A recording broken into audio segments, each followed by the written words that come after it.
আজকাল ভালো আছি এটা বলতেও ভয় লাগে।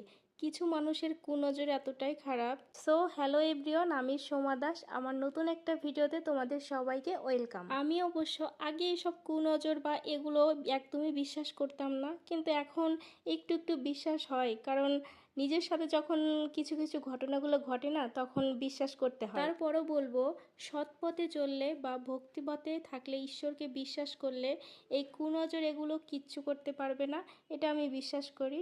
তো যাই হোক, আজকে মেয়ে পূজা করছিল, তো এদিকে আমি স্নানটা সেরে নিয়েছি, এরপর পুচকুটাকে ঘুম পাড়িয়ে দিলাম, আর তারপরে চলে গেলাম রান্না করতে। আর আজকে রান্না করব মাছের তরকারি, আর সাথে খাসির মাংস রান্না করব। আর এই খাসির মাংসটা আমি একদমই খেতে পারি না। আগে তো এমন হতো, আমার এই গন্ধটাও সহ্য হচ্ছিল না, কিন্তু এখন কি করব, হাজব্যান্ড যেহেতু খাই, ওকে তো রান্না করে দিতেই হয়। এদিকে রান্না বান্না শেষ, এরপরে মেয়েকে বা ওর বাবাকে খেতে দিব।